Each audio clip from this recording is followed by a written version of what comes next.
اعوذ باللہ من الشیطان الرجیم، بسم اللہ الرحمن الرحیم۔ شروع اللہ کے نام سے جو بڑا مہربان نہایت رحم والا ہے۔ میں ہوں عامر شہزاد اور آپ دیکھ رہے ہیں ٹوڈے اسلامک اسٹوڈیو۔ آج ہم جس واقعے کا آپ سے ذکر کرنے والے ہیں وہ واقعہ ہے ایک گناہ گار کی سچی توبہ کا سبق آموز واقعہ۔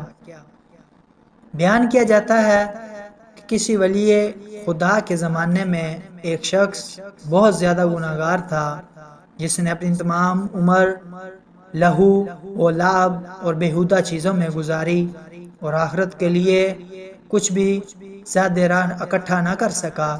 نیک لوگوں نے اس سے دوری اختیار کر لی تھی اور وہ بھی نیک لوگوں سے کوئی سروکار نہیں رکھتا تھا۔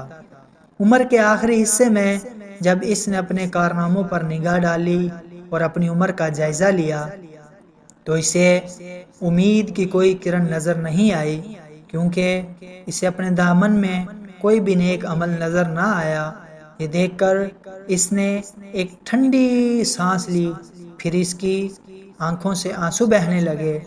توبہ و استغفار کے ارادے سے بارگاہ الہی میں عرض کیا، اے دنیا و آخرت کے مالک، اس شخص کے اوپر رحم کر جس کے پاس نہ دنیا ہے اور نہ آخرت۔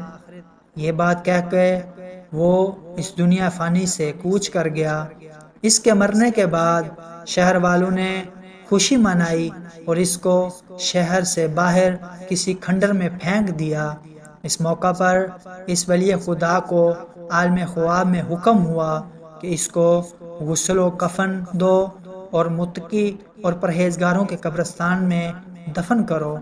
عرض کیا، اے رب العالمین، وہ ایک مشہور و معروف گناہ گار و بدکار تھا، وہ کس چیز کی وجہ سے تیرے نزدیک عزیز اور محبوب بن گیا اور تیری رحمت و مغفرت کا حقدار بن گیا؟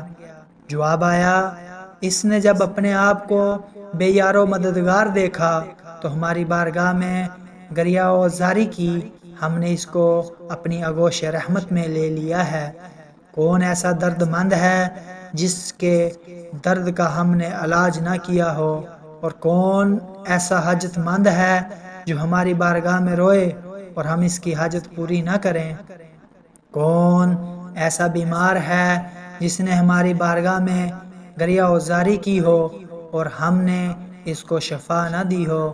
تو میرے عزیز مسلمان بہنوں بھائیوں، انسان خطا کا پتلا ہے، غلطی ہر ایک سے سرزد ہو جاتی ہے، لیکن خوش قسمت وہ انسان ہے جس نے اپنی حالت کو پہچان لیا اور اپنی زندگی میں ہی سچے دل سے توبہ کر لی۔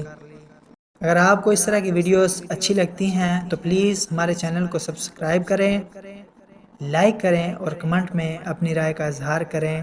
شکریہ، اللہ حافظ۔